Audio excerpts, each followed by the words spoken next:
बाबा विश्वनाथ की नगरी वाराणसी में लोकतंत्र का महापर्व बड़े उत्साह के साथ मनाया गया। वाराणसी, जिसका प्राचीन नाम काशी विश्वनाथ है, बाबा विश्वनाथ की नगरी है। इसे मोक्ष की नगरी भी कहा जाता है। वाराणसी प्रधानमंत्री का संसदीय क्षेत्र है। प्रधानमंत्री नरेंद्र मोदी ने तीसरी बार यहां से चुनाव लड़ा है। वाराणसी संसदीय क्षेत्र उत्तर प्रदेश राज्य में है। ये 5 विधानसभा क्षेत्रों रोहनिया, वाराणसी उत्तर, वाराणसी दक्षिण, वाराणसी कैंट और सेवापुरी से बना है। 1 जून 2024 18वीं लोकसभा के निर्माण हेतु 7वें और अंतिम चरण का मतदान देश भर की बची हुई 57 लोकसभा सीटों के साथ वाराणसी की विशिष्ट संसदीय सीट पर भी संपन्न हो गया।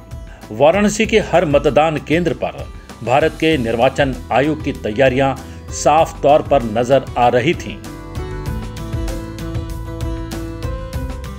वाराणसी छावनी परिषद के पब्लिक स्कूल में बने यूनिक पोलिंग बूथ पर तो विशेष सुविधाओं के साथ बनारस की संस्कृति भी नजर आ रही थी, बनारसी साड़ियों के रूप में।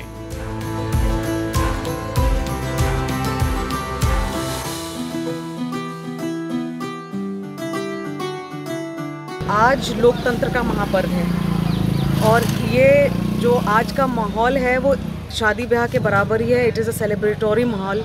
बहुत ज़रूरी है इसको सेलिब्रेट करना। अभी मैं एक वोटर को देख रही थी जो अपने हस्बैंड जो कैंसर ग्रसित हैं उनको छोड़कर जल्दी से अपना कर्तव्य निभाने आई हैं।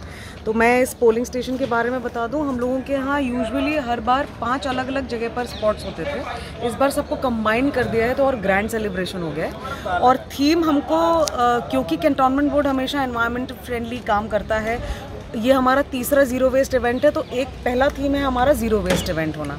यहाँ पे जितना भी प्लास्टिक का है उपयोग कम से कम किया गया है। फ्लेक्सेस हैं, उनको मजबूरी में हमको प्लास्टिक का यूज़ करना पड़ा, अदरवाइज़ हमने बहुत कोशिश करी है कि प्लास्टिक मिनिमल तरीके से यूज़ हो। सेकेंडली, जो भी कचरा होगा वो सेग्रीगेट होकर डिस्पोज ऑफ होगा। और उसका एग्जाम्पल हम लोग सेट करने के लिए जो पर्चियाँ होती हैं वोटर्स की जो फेंकते हैं इधर उधर, हम लोग वो कलेक्ट करके उसको रिसाइकिल करेंगे, उसका पेपर बनाएंगे। फिर we are planning to gift it to some of the officials in the cantonment. और सबसे इम्पॉर्टेंट थीम जो हमारे पास यहाँ पर है वो है बनारसी साड़ियों की थीम। पूरे स्टेशंस को मैं आपको भी बताऊंगी कितने पोलिंग बूथ्स हैं, सबको हमने जगह जगह पर बनारसी साड़ियों से, अगर कोई जगह थी जिसको ढकने की ज़रूरत थी तो पर्दों की बजाय बनारसी साड़ियों से ढका है। अदरवाइज़ भी हमने उसको सजाया है ऐसे एंट्री गेट पर भी और उस साइड वाले एंट्री गेट पर भी। हम लोगों को ये थीम मिला हुआ था कि हमको सस्टेनेबली इसको मैनेज करना है इस स्टेशन को, तो हमने सजाने के लिए यूज्ड बनारसी साड़ियाँ लगाई हैं यहाँ पर। तो सुंदरता भी बढ़ा रही है, साथ में उसका काम भी ऐसा है कि वो नए कपड़े नहीं लग रहे हैं।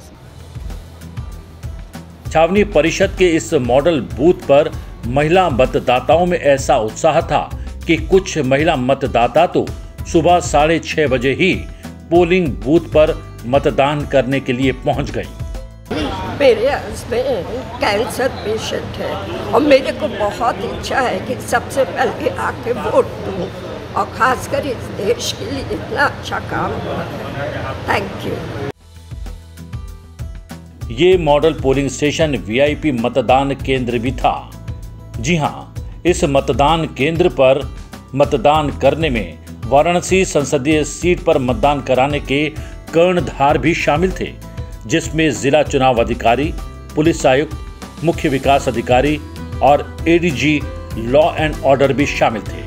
हम मतदेय स्थल पे जितने भी इंतज़ाम हो सकता है गर्मी के दृष्टिगत वो पूरा इंतज़ाम किए हुए हैं। और मैं यहाँ की मतदाता भी हूँ, तो आज वोट डालने भी आया हूँ। मुझसे पहले भी कई लोग लाइन पे खड़े हैं।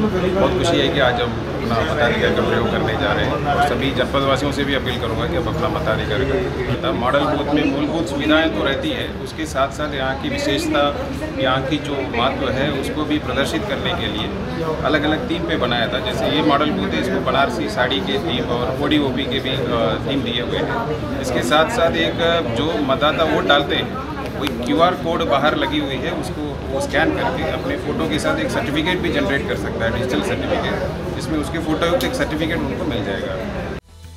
महात्मा गांधी विद्यापीठ और ऐतिहासिक BHU में भी मतदान को लेकर खासा उत्साह था। ऐसा नहीं कि सिर्फ वाराणसी शहर में ही लोकतंत्र के पर्व का उत्साह था।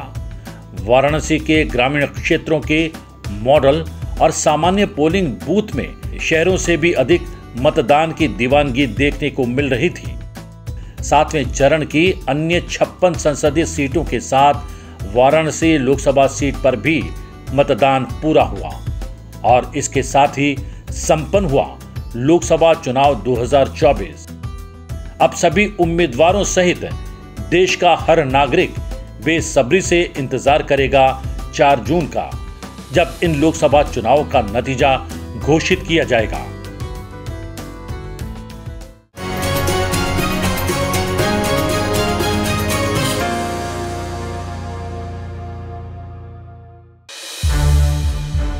संसद टीवी के और भी प्रोग्राम्स देखने के लिए सब्सक्राइब करें हमारा YouTube चैनल और हाँ, इन्हें लाइक और शेयर करना ना भूलें।